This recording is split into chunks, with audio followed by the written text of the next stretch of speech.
there's a lot of well-being that's about like feeling good, or healthy, or happy today.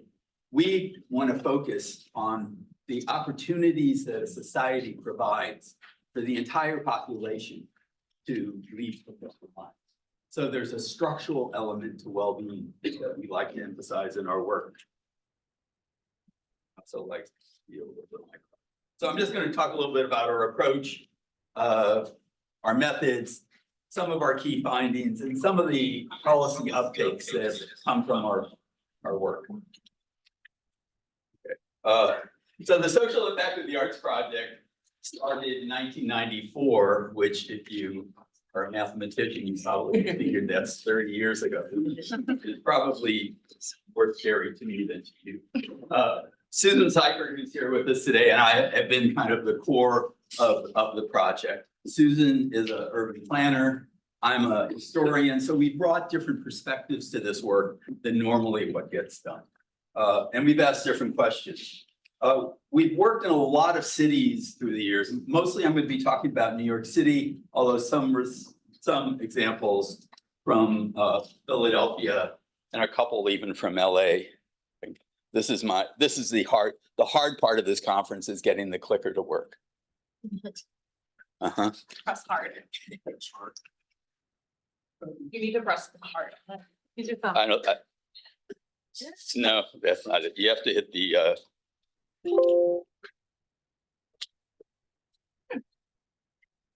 Sarah's the only one who can do this. If she leaves the room, none of you should try to do a presentation.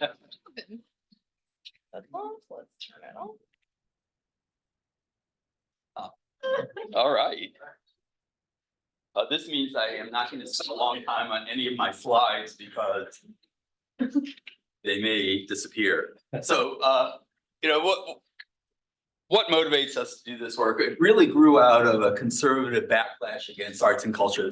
Again, when we started this work in the 1990s, unfortunately, we can't just see that as something that happened in the history. I think banning books that mention that there's anyone in the world who isn't heterosexual is now a major concern out there.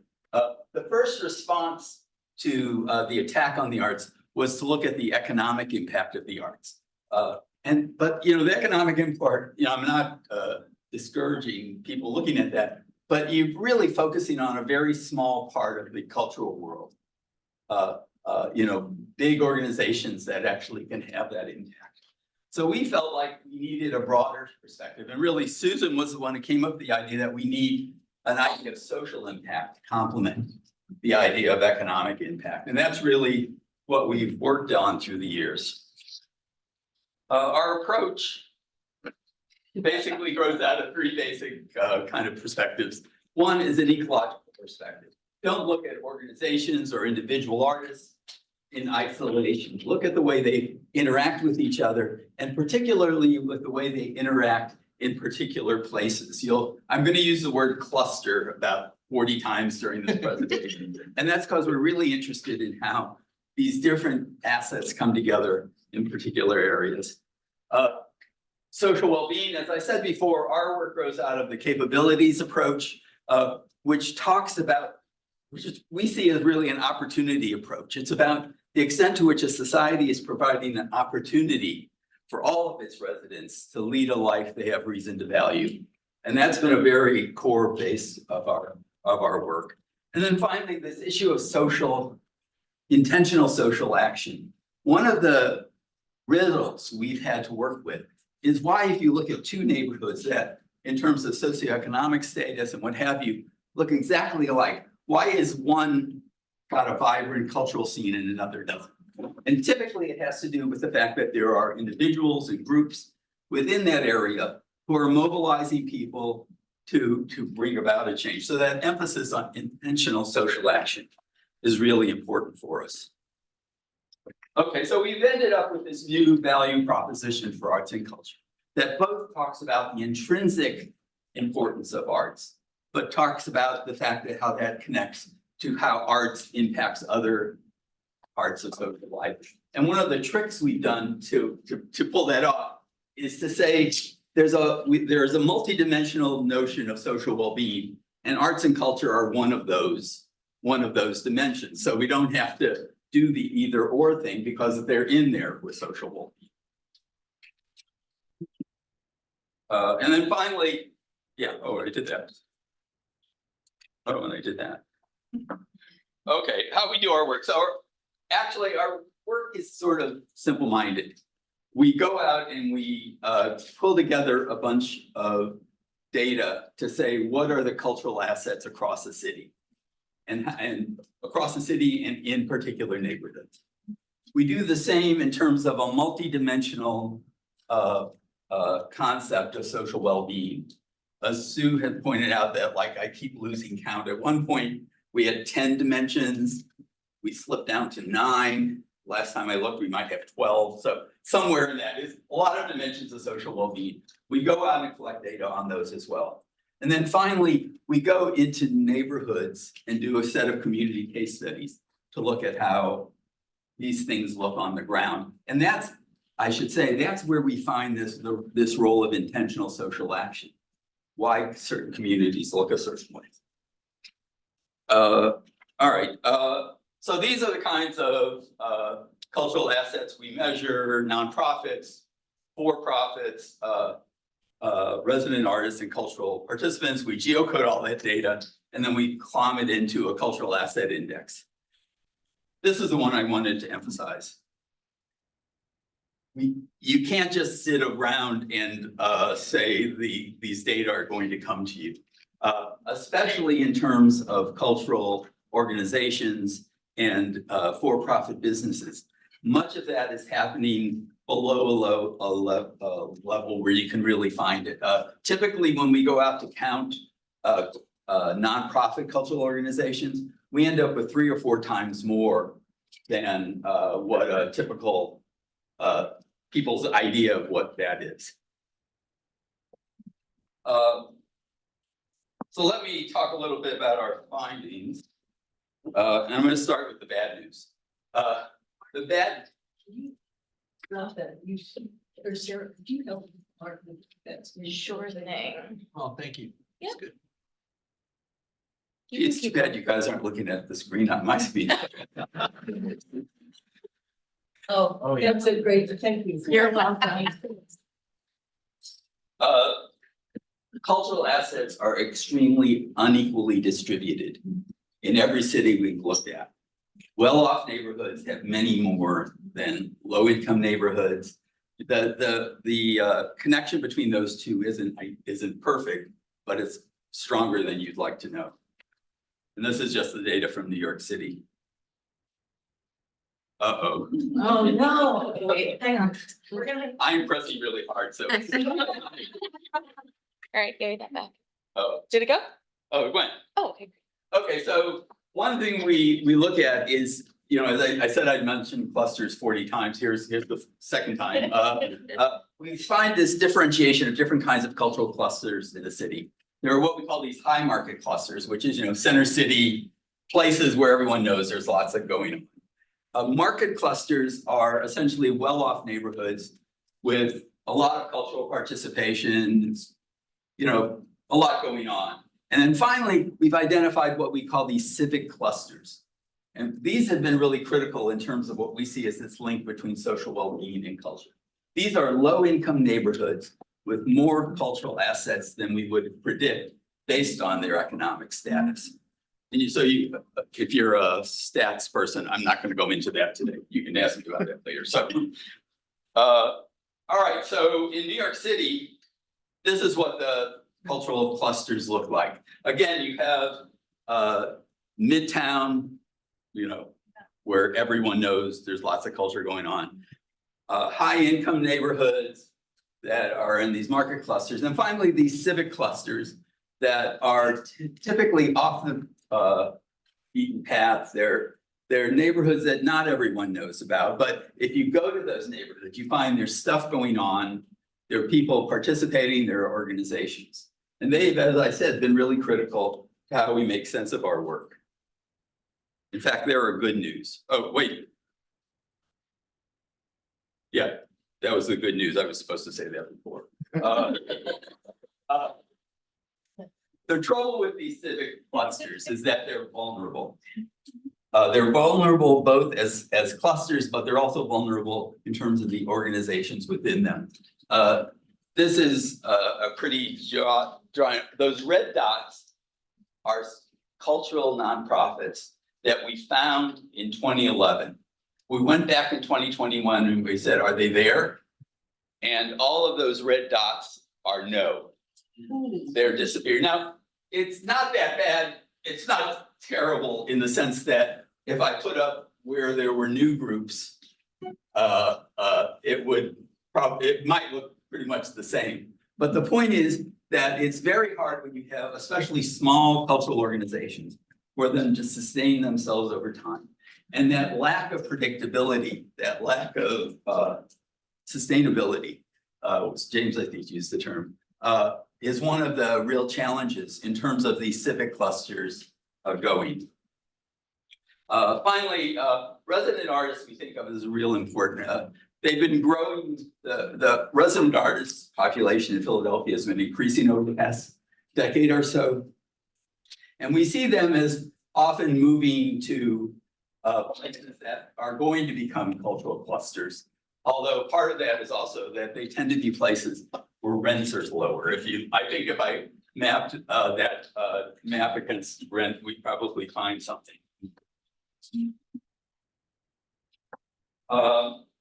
I just love this diagram, but I don't think I have time to talk about it. We have a data set that says where do organizations that are being funded by the New York City Department of Cultural Affairs, who do they work with? So we're able to say what those connections look like. And really, we see this as one set of connections that cuts across the city. It turns out that these cultural clusters, the civic clusters I've been talking about, have different looking neighborhood networks than many of them. In other places, what we find are what you might even think of as kind of colonial situations, where a big center city group goes out to East New York and does something at a senior center or an elementary school. In these civic clusters, what we're finding is more links between arts groups and more links that sustain themselves over time. So it's but I don't have time to really talk about that. So let me move on. Dimensions of social well-being. I think this is 10. Was this 10, Sue? I think it's 10. But you see, we go out and we gather these kind of data. This is the study we did in New York in 2014 to 16. We're really in the middle of doing that, replicating that work. And I think, as I said, I think we're up to 10 or 12 or 11 or 12 units. This is another one I just put in because I love the looks. James was talking about like not ignoring the environment or the physical non-human elements. This is why a nice guy like me ended up gathering satellite images to get a sense of where there's heat, where there are trees in a city, and where the pollution is. So that was just to wake you up. Yeah. So what do we end up with? We end up with, on the social well-being side, with a notion of what we're calling a new geography of exclusion.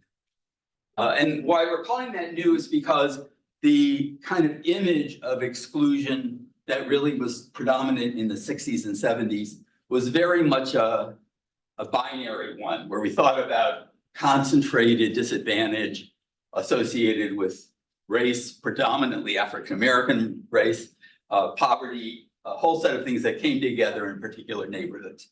What we're finding in terms of our more recent work is that there are really two dimensions to exclusion. One is this traditional concentrated disadvantage, but another we're calling diverse and challenged. Struggling.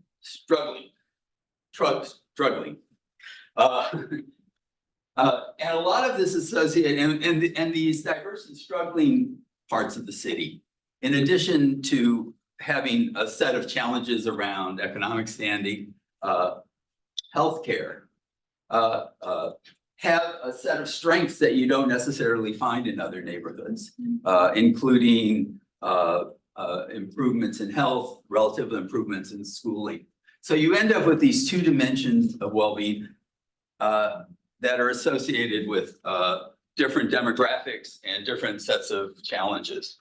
What we just found, this next slide, don't ever ask me to send this to you, because this we did last week. But this, we looked at the newest work, and we're finding that, in a sense, the diverse and struggling neighborhoods are actually expanding as other kinds of clusters have declined over the past decade. Okay, so when we take the cultural asset index and we take our measures of social well-being, we say, what do we find as the connections? So this were some of our results in New York City. Well, before I get there, what I should say is social class and race are the biggest determinants of this. And you have to say that first. That's why I almost forgot. You have to say that first before saying that arts and culture has a measurable impact. And what I'm listing here is some of what we found in New York City in terms of improvements, in terms of child abuse, obesity, and school achievement. And that's been a fairly consistent finding across cities. In fact, in LA, we found pretty much the same thing. I don't like to show a lot of the LA work. It was work we did during COVID. So it was just, so we didn't actually get to do our community case studies in New York. So I don't like to report that stuff too much. Let me close with a couple of points. First, a couple of examples of what these civic clusters look like. One type are essentially African-American neighborhoods that had a long-term cultural center within the African-American community, and then are suddenly, quote, discovered by other parts of the city. The joke here, the joke I like to tell is in the 1970s, BAM, the Brooklyn Academy for Music, right, had to run a bus from Lower Manhattan to Brooklyn to get people to come there, because no one ever thought about going to Brooklyn to see any cultural thing. Now, you say that to someone who lives in like New York today and they're like their eyes crossed. But the point is that the point I wanted to make is that there's been a long-term cultural presence in African-American neighborhoods that essentially has been largely ignored. We're using this Brooklyn example, but we found the same thing in Baltimore. We found the same thing in neighborhoods in Philadelphia as well.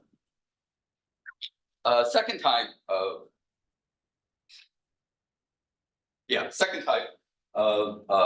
cultural cluster are essentially old industrial neighborhoods that like are being repurposed. There was someone who was registered for the conference from the Asian Arts Initiative. This is their neighborhood. It's not here. Anyway, as the industrial presence of places in that neighborhood declined, what we've seen is sort of this contested terrain in which condo developers, arts organizations and artists, and Chinatown development interests have both tried to claim this as their neighborhood. And how that struggle is going to turn out, we don't really know. The one thing I wanted to mention was, and this again goes back to this idea of intentional social action, is the Asian Arts Initiative, which was based in this neighborhood, basically undertook a community cultural planning process to pull together the people who were in that neighborhood to work together to think about what their future would look like. And I think this idea of intentional social action is really critical in terms of how these neighborhoods turn out. The third example I wanted to do was essentially kind of activist quarters. Capitol Hill in Seattle, it was for years and years kind of the center of LGBT activism in the city. But once again, it has this vulnerability in the case of Capitol Hill in terms of skyrocketing real estate prices. And what we've seen again is nonprofits, in this case, let me get it wrong. It's called the community roots housing, did a set of developments in order to try to stabilize the cultural community in the face of what's going on in terms of real estate value. Finally, let me talk a little bit about some of our policy impacts that have come out of our work. We've been very fortunate to work with a community development financial institution in town, Reinvestment Fund. And what they use, and when they think about how to develop stuff in neighborhoods, in disadvantaged neighborhoods, is what they say, they look for points of strength to build from. So we were able to work with their operation in Baltimore, in which they saw the development of culture around Station North, around the train station. And the hospital, Johns Hopkins Hospital, farther south, as 2 points of strength, and they've been working in the Oliver neighborhood to develop and build affordable housing and get the market moving by building off those 2 points of strength. A second policy impact throughout our New York work, the reason I told Sue I never wanted to work in New York, but we had a friend who turned out to be appointed commissioner of cultural affairs, who asked us to come in and do a study to drive their cultural planning effort. So we were able to do that in 2014 to 16, and then in 2017 they produced a cultural plan that, to some extent, used our work as the data to build from. And then finally, the libraries in town, especially led by Brooklyn Public Library, have used our work in terms of a ticket distribution effort to make sure that people in low-income neighborhoods, including our civic clusters, had opportunities to attend events. In closing, I'm going to read this. SciAp research provides both good and bad news. The increasing concentration of cultural assets in the city's richest areas, like the increased concentration of wealth, poses a challenge to those who see culture as a source of democratic social life. Turning to my card, at the same time, the often hidden cultural life of communities, including struggling communities, underlines the hope that culture and the arts can work to both strengthen social connection and weaken the corrosive effect of economic inequality. SciAp's research has demonstrated that culture, social value, and has highlighted some ways that can be more effectively contribute to the social well-being of urban neighborhoods. Thank you.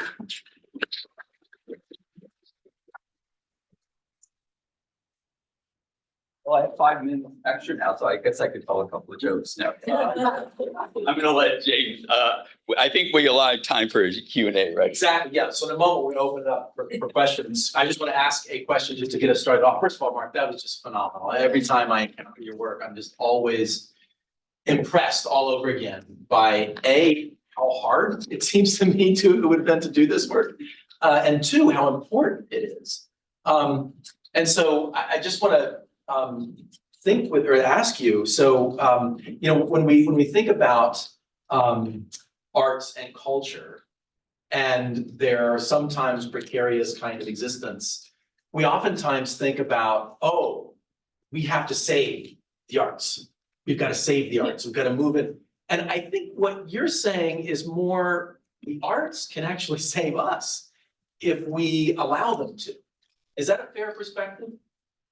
Well, I think certainly the arts make a contribution to well-being. I think in terms of the alternative perspective, we aren't popular when we say cultural funding doesn't matter. So I'm not going to say that. I mean, I do think, one of the striking things, as I guess I mentioned, in terms of looking at New York City and Philadelphia, is that in New York, they've got an entire city department devoted to arts and culture.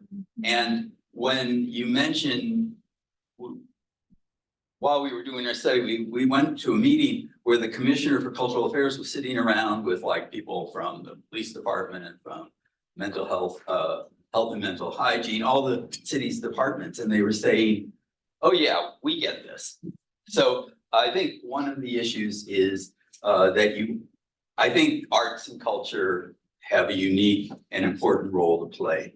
Because cultural participation looks different from other kinds of ways that people get involved. You know, the way I pose it is like, if you're a member of, if you're like involved in a CDC, it's all about like who's building in my neighborhood, what's going on right here. Whereas arts and culture is naturally cross neighborhood. I mean, I talk about these clusters as being important, but one thing we discovered early on was what we call the regional audience for community culture. That if you look at like a relatively small cultural organization located in not necessarily a really well-off neighborhood, and you look at where people are coming, they're coming from all over the city. So I think that idea of arts and culture having a unique way of building civic engagement across the city is really important. So I mean, I don't want to, I don't want to say funding doesn't matter. I definitely don't want to say funding doesn't matter, but I do think there's a lot going on at the grassroots that isn't just about who's paying for it. Thank you. Yeah. I just have a quick comment. My name is Christine Robinson, and I am thrilled to have been a graduate of the positive psychology program. And this is just a comment. I did work on youth summer employment programs. And what was remarkable about New York City is under Mayor Lindsay, and we know how long ago, the infrastructure of placing young people in arts institutions. So not only the investment, but the pipeline. And so young people working at Carnegie Hall, Dance Theater of Harlem, Alvin Ailey, if you think about this, you know, from across all boroughs, they're developing not only the commitment to social capital, but the young people and the possibility and hope. And it really is a model for the nation. So I just wanted to add that because if you look at it scaling well-being, there are many different levels where it's integrated. And I just thought it was powerful. You know, it's a really good point because I think there are a lot of drawbacks to having done this work for 30 years, I'll tell you. But one of the benefits is that we've seen how you do something in the 1990s and it still reverberates 10 or 20 years later. So, and it's actually from a empirical research standpoint, it sort of drives me a little crazy because it's like, how do we capture that? You know, it's a lot easier to say, oh, this is social well-being at this point, here's culture, put those together, but thinking about how things develop over time is really important. So thanks for saying that. I have a quick question for you. Oh, When I was growing up, there was a saying, it doesn't play in Peoria. sorry, what was it? That's not going to play in Peoria. Yes. That's because there's an entirely different culture in the rural areas of the country. Have you done any kind of research in that area? We haven't, but basically, like for 20 years, I was co-director of the urban studies program here. So I'm sort of committed to cities. You know, and this issue of like this clustering of assets, you know, obviously in a rural area, that's a totally different challenge. Yeah. Yeah. I heard a different message, which was that rent control will save us. I wonder, do you think that you could get real specific for our collective scheming purposes about the neighborhoods in Philadelphia, which are civic clusters? I can, but not right now. In fact, one of the things, you know, this is embarrassing. We finished a study in Philadelphia in 2022, and I went back and looked at the data, getting ready for this presentation. I realized there was a cut on the civic clusters that I had forgotten to do. Because we had a deadline and we had to get the study out. So it's in fact on my to-do list. But I'll tell you one thing is that Philadelphia suffered because many of its previous civic clusters have either disappeared or, in the good news, moved up in terms of economic. Like in fact, Chinatown North which when we started doing the work was a low-income neighborhood with more cultural resources than you would expect, is today no longer a low-income neighborhood. I mean, in a sense, the condo developers have sort of won. And it's now like an affluent neighborhood. So a lot of those civic clusters have disappeared, not because they've disappeared, but because they've become more of a market cluster. That's a really bad answer, but there are essentially one of the things we're seeing in West Philly is that to the extent there were civic clusters close to Penn, say 20 years ago, now they're probably another set of neighborhoods beyond. So that instead of talking about Spruce Hill, you may be talking about Cobb's Creek, things like that. So, and that's happening in other parts of the city as well. Where, you know, in the Kensington area, some parts of it have experienced really rapid growth, but there are still centers of culture in that general. Hey, Mark, can you talk a little bit about how the definition or the organizations that you are seeking out have changed, expanded over the years in terms of the civic clusters?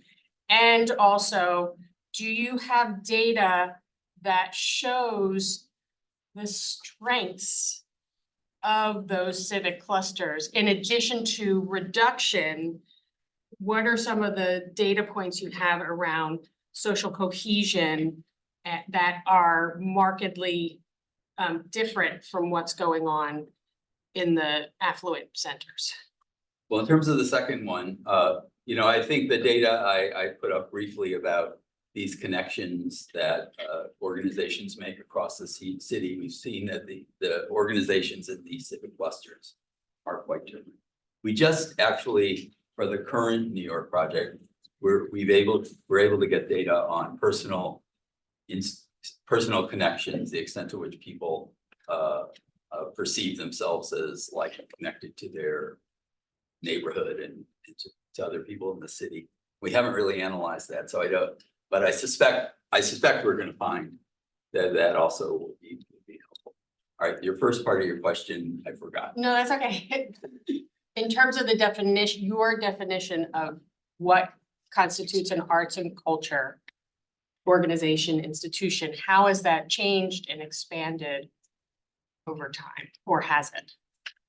Well, we've always done that below the radar alert. I will say one of the things that it's interesting, we first found it in Seattle when we were out there in the early 2000 teens. And now I feel like it's everywhere, which is the substitution of what we call project-based cultural entities instead of like standard nonprofits. These are groups that don't have an ambition to be 501c3. They don't plan to spend their lives trying to get money from the NEA or someone else.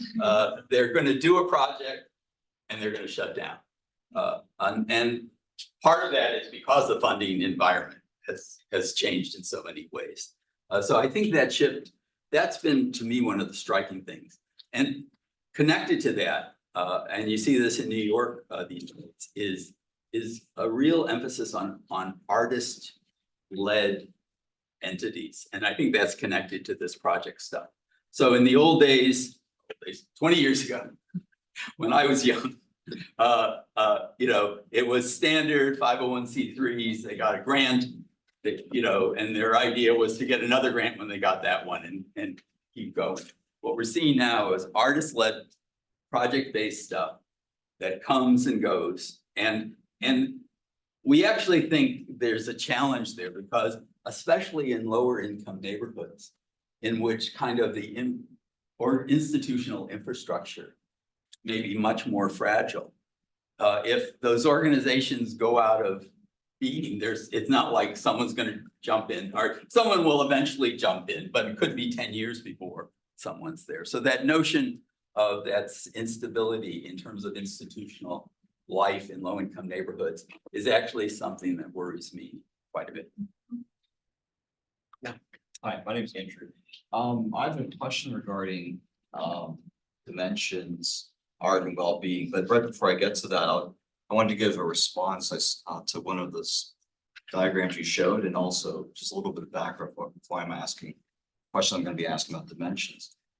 So you showed a slide of Philadelphia with all the red dots that indicated the nonprofits that had disappeared, right? And I thought that was absolutely catastrophic, and whether we're talking about nonprofits for arts or any kind of nonprofit, I was thinking there are 5 major losses when we lose nonprofits, especially in a place where there are few resources.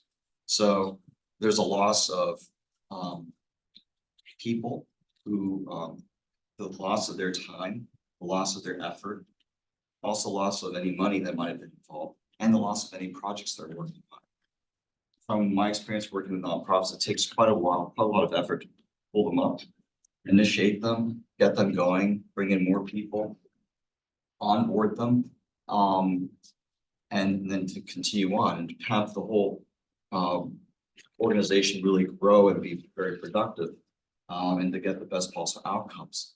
And given that then from my own personal background, both my parents were born and raised in Indonesia, in 2 different cities where almost everybody was poor. There were very few resources. There was no government giving any money. Government hardly had any money. Then my father was also raised part of his time in Caracas, Venezuela. Same thing, hardly any money. And then I was raised in Pittsburgh. Anybody knows Pittsburgh? Almost everybody's poor. Doesn't matter where you live. Hardly any resources except for, let's say, from the Carnegie Foundation and so on and so forth. And I've also lived in Bucharest, Romania. Very, very poor. And so therefore, when I see nonprofits crumble, it really hurts me, because I know that the community needs it. There's usually some sort of very important need, whether it's a desperate need or something, a well-being need. But there's loss, there's disillusionments. A lot of the people who had put in their time are no longer to be part of it. So getting to my question about well-being and dimensions in these studies, I was wondering if there are any studies of, given that we're talking about well-being, any studies of how the character strengths, the values and action character strengths can be used to help to develop the nonprofits from the very beginning, so we can make more effective teams. So the teams can be more creative, they can be more resourceful. Despite the lack of money, there's many ways they can help make things more efficient, and then sustain the process and improve the community and artistic efforts by continuing to use more and more character strengths. Well, like I said, we do perceive that there are costs to be paid for when those nonprofits close their doors. We haven't done the work that you're asking. And I don't know, maybe later, I don't know if other people talking at the conference may have that. I mean, I'm kind of overcompensating on the structural side. Like, let's think about like well-being as something that's about opportunity structure. Yeah. So we don't get to the. Okay, but I think you're raising the point of how in low-income communities those institutions go out of business. The impact of it, I think, is a good point. See, I have a question. I'm Dawn, Frisbee Byers. I'm with PA Humanities, the Humanities Council for the state of Pennsylvania. And your research is, fascinating. And I just wondered if it included actually talking to people in the different neighborhoods, or just a set of data points, or just data. Because what we have found is that a lot of the culturally, the neighborhoods, the poorer neighborhoods who may not have registered 501(c)(3)s cultural assets, there's a lot of culture going in there. It's just happening in the basement of a church, Right. or it's happening in someone's backyard, Right. or it's happening at the YMCA, not specifically an art museum, a theater, or or a registered community center. So, but when you have conversations, or we did a series of focus groups across the state on cultural activity in Peoria, which is more than half of Pennsylvania, you know, the swath between Philly and Pittsburgh, all of it. The amount of culture was shocking and surprising, and the richness of certain cultural assets were surprising to us. And we were expecting it, but it exceeded our expectations. So I just wondered if your research over the 10 years or 20 years has included conversations with people in certain neighborhoods. Yeah, well, as I mentioned, a key part of our research design is to do these community case studies, which includes interviewing with people in the neighborhoods. And I agree with you. I think there's always, I'm not going to ask Sue to talk about like looking for nonprofit cultural providers in New York. It's like an onion. You just take one layer and then there's a whole set of groups under it, that you miss. So I think I agree with you. I think, there's a lot going on. I know later in the conference, someone's going to be talking about everyday culture. And I do think I didn't use that in this presentation, but I think that notion that there's just a lot going on, Every day. Well, I was just gonna say, and we always, our interviews would be some with people in our database, which would be, we're talking not just nonprofits, embedded programs. We're getting a lot of no one's making a profit would be the common denominator. Plenty of associations, there's plenty of people, there's plenty of no budget. Or what we would call low budget, okay, but we on purpose don't just talk to cultural people, whether they're we want everybody in the database, but civic groups, neighbors, we talk to people who have no official relationship. And then we always say, tell us who we're missing. Yeah. You give them stuff, that gets people talking. Yeah. Yeah, you're missing, they left, those new people are there and you're missing these. Yeah. So that's why we do the deep and the wide. Yep. Just, that's all. Thank you. Migrant, humanities is, to be honest, Jane, humanities is our umbrella. So it's migrants, it's language. If you have a language program in an immigrant serving organization, you are on our database. Okay, if you have a church program, the church choirs, if they're open, yeah. If they're closed, then it's more private. Book groups, we get the book groups from the library, we're kind of out there. It's wide circle. Sure, thank you. We use your stuff. I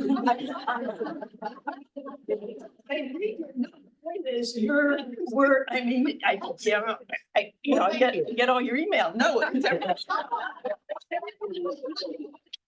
Everything you do is relevant for us. No, I forgot to mention that.